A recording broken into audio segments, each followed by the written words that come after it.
Brought to you by Vigor, co-powered by Sensodyne and Vimal. ಬಾಯಲ್ಲಿ ಹೇಳಿ ಕೇಸರಿ.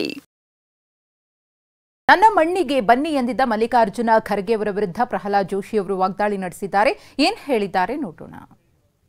ನೋಡಿ, ಅವರು ತಾವು ಮಾಡಿದ ಕೆಲಸ ತಮ್ಮ ಪರ್ಫಾರ್ಮೆನ್ಸ್ ಆಧಾರದ ಮೇಲೆ ಟಿಕೆಟ್ ಕೇಳಬೇಕು. ಅದು ಬಿಟ್ಟು ನಾನು ಮಣ್ಣಿಗೆ ಬರ್ರಿ ಅಂತ ಹೇಳೋದು ಇದು ಒಂದು ರೀತಿಯಲ್ಲಿ ಜನರನ್ನು ಎಮೋಷನಲಿ ಭಾವನಾತ್ಮಕವಾಗಿ ಬ್ಲ್ಯಾಕ್ಮೇಲ್ ಮಾಡಿದಂಗೆ ಇದು ಸರಿಯಲ್ಲ. ನಾವು ಮಾಡಿದ ಕೆಲಸದ ಆಧಾರದ ಮೇಲೆ ಟಿಕೆಟ್ ಕೇಳಿ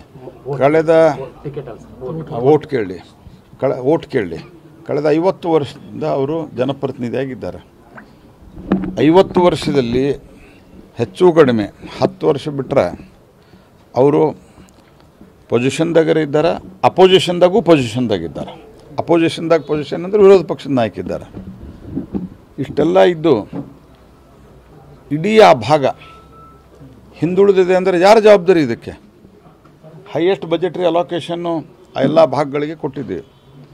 ನಾನು ಹೇಳೋದು ಇದರ ಅರ್ಥ ಕಾಂಗ್ರೆಸ್ ಪಾರ್ಟಿ ಅಲ್ಲಿ ಅಭಿವೃದ್ಧಿ ಮಾಡಿಲ್ಲ, ಖರ್ಗೆ ಅವರು ಅಭಿವೃದ್ಧಿ ಮಾಡಿಲ್ಲ. ಅದಕ್ಕೆ ಈ ಒಂದು ಭಾವನಾತ್ಮಕ ದಾಳವನ್ನು ಬಳಸ್ತಾ ಇದ್ದಾರೆ. ಆದರೆ ಜನ ಇದಕ್ಕೆ ಮರಳಾಗೋದಿಲ್ಲ. ಇನ್ನು ಮಲ್ಲಿಕಾರ್ಜುನ ಖರ್ಗೆ ಅವರ ಇದೇ ಹೇಳಿಕೆಗೆ ಮಾಜಿ ಸಚಿವ ಸಿಟಿ ರವಿ ಏನಂದ್ರು ನೋಡೋಣ. ಸನ್ಮಾನ್ಯ AICC ಅಧ್ಯಕ್ಷರಾಗಿರ್ತಕ್ಕಂಥ ಮಲ್ಲಿಕಾರ್ಜುನ್ ಖರ್ಗೆ ಅವರು ಎಮೋಷನಲ್ ಬ್ಲ್ಯಾಕ್ ಮೇಲ್ ಮಾಡೋ ಪ್ರಯತ್ನ ಮಾಡಿದ್ರು. ಎಮೋಷನಲ್ ಬ್ಲ್ಯಾಕ್ ಮೇಲ್ ಅಂತಂದರೆ ನನಗೆ ವೋಟ್ ಹಾಕದೇ ಇದ್ದರೆ ಡ್ಯಾಶ್ ಡ್ಯಾಶ್ ಅಂತ ಹೇಳಿದ್ರು. ಅದೊಂದು ಎಮೋಷನಲ್ ಬ್ಲ್ಯಾಕ್ ಮೇಲು.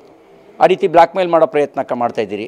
ಯಾತಕ್ಕೆ? ಅಳಿಯನ್ ಗೆಲ್ಸ್ಕೊಳ್ಳೋಕ್ಕೆ. ನಿಮ್ಮಲ್ಲಿ ಕಾರ್ಯಕರ್ತನ ಗೆಲ್ಸೋಕ್ಕಲ್ಲ ನೀವು ಕೇಳ್ತಾ ಇರೋದು. ನಿಮ್ಮ ಅಳಿಯನ್ ಗೆಲ್ಸ್ಕೊಳ್ಳೋಕ್ಕೆ, ನಿಮ್ಮ ಅಳಿಯನ್ ಗೆಲ್ಸ್ಕೊಳ್ಳೋದಕ್ಕೆ ಒಂದು ಎಮೋಷನಲ್ ಬ್ಲ್ಯಾಕ್ ಮೇಲ್ ಮಾಡೋ ಪ್ರಯತ್ನ ಮಾಡಿದಿರಿ.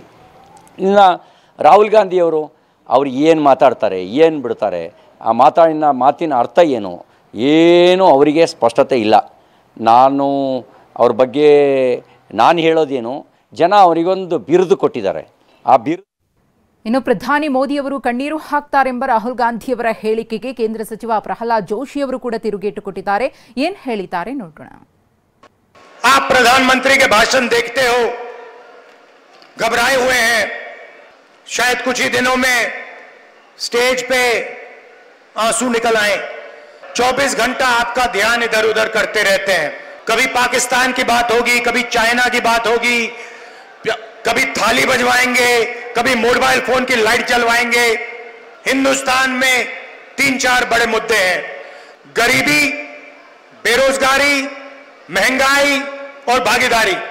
कांग्रेस पार्टी बेरोजगारी मिटा सकती है, महंगाई कम कर सकती है और आप सबको भागीदारी दे सकती है. ರಾಹುಲ್ ಗಾಂಧಿ ಏನು ಹೇಳ್ತಾರೆ ಅದಕ್ಕೆ ಏನು ಮಹತ್ವ ಕೊಡಬೇಕಾಗಿಲ್ಲ. ಯಾಕಂದರೆ ಇಲ್ಲಿ ಅಲ್ಲವೇ ಬೇರೆ ಕಡೆ ಹೋದಾಗ ಸ್ಯಾಮ್ ಪಿತ್ರೋಡ ಬರೆದು ಕೊಡ್ತಾರೆ. ಅದರಿಂದ ಇವತ್ತು ನಾವು ಹಂಗೆ ಹೇಳಿಲ್ಲ ಅಂತ ಹೇಳ್ಕೊಂಡು ಜನರ ದಾರಿ ತಪ್ಪಿಸ್ತಾ ಇದ್ದಾರೆ. ಇಲ್ಲೇ ಸಿದ್ದರಾಮಯ್ಯ DK ಶಿವಕುಮಾರ್ ಬರೆದು ಕೊಡ್ತಾರೆ. ಅದನ್ನು ಹೇಳ್ಯಾರ ಅವರು. Brought to you by Vigor, co-powered by Sensodyne and Vimal. ಬಾಯಲ್ಲಿ ಹೇಳಿ ಕೇಸರಿ.